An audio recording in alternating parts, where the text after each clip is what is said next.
આજે આપણે જોઈશું વિભાજ્યતાના નિયમોથી સંબંધિત ગેરસમજો અને સામાન્ય ભૂલો। ગેરસમજ 1। શું 1,12,468 આ સંખ્યા 8 થી વિભાજ્ય છે?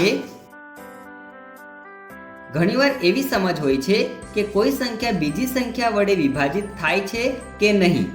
આ તે સંખ્યાના છેલ્લા અંકો જોઈને જાણી શકાય છે, કારણ કે અહીં છેલ્લો અંક 8 છે, તેથી આપેલી સંખ્યા 8 થી વિભાજ્ય છે તે સમજી શકાય છે અને વિકલ્પ 1 આ ખોટો જવાબ આપવામાં આવે છે।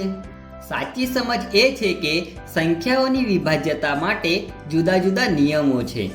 8 થી વિભાજ્યતાનો નિયમ છે કે જો સંખ્યાના છેલ્લા 3 અંકોથી બનતી સંખ્યા 8 વડે વિભાજ્ય હોય તો તે સંખ્યા પણ 8 થી વિભાજ્ય હોય છે।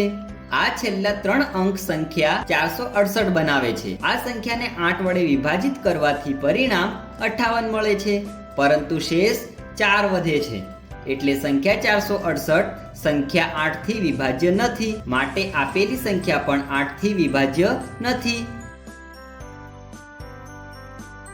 ગેરસમજ 2। 3 થી વિભાજ્યતા માટે આપેલી સંખ્યામાં a ના સ્થાન પર કયો અંક આવશે? a ના સ્થાન પર 3 લખવાથી સંખ્યા 25,363 બનશે। ઘણીવાર આ ખોટી સમજ હોય છે કે સંખ્યાનો છેલ્લો અંક 3 છે, એટલે આ સંખ્યા 3 વડે વિભાજ્ય હશે। જો a ના સ્થાન પર 2 લખીએ તો આપણને 25,362 આ એક બેકી સંખ્યા મળશે। ઘણીવાર આ પણ ગેરસમજ હોય છે કે બેકી સંખ્યાનું એકી સંખ્યા વડે વિભાજન નથી થતું। આ ગેરસમજોથી વિકલ્પ બીજો ખોટો માનીને વિકલ્પ 1 જવાબ આપવામાં આવે છે, જો કે તે ખોટો જવાબ છે। 3 થી વિભાજ્યતાની ચકાસણી માટે પહેલા આપણે a ના સ્થાન પર 3 મૂકીને બનતી સંખ્યા 25,363 ના અંકોનો સરવાળો જાણીશું।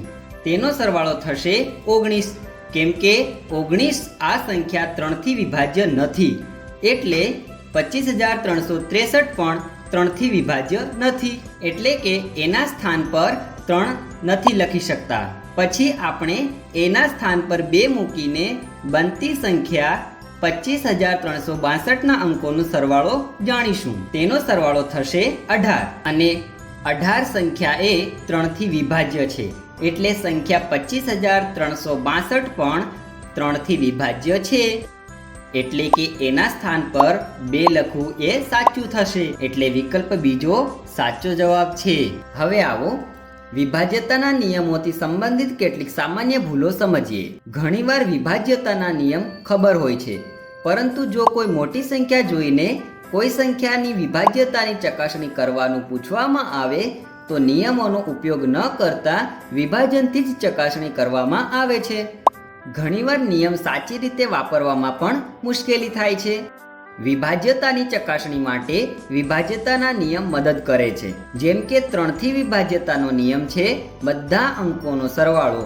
જો 3 થી વિભાજ્ય હોય તો તે સંખ્યા પણ 3 થી વિભાજ્ય હોય છે। આ સંખ્યાના બધા અંકોનો સરવાળો 45 છે, જે 3 થી વિભાજ્ય છે, એટલે આ સંખ્યા પણ 3 થી વિભાજ્ય છે। આ પ્રમાણે આજે આપણે જોયું વિભાજ્યતાના નિયમોથી સંબંધિત ગેરસમજો અને સામાન્ય ભૂલો।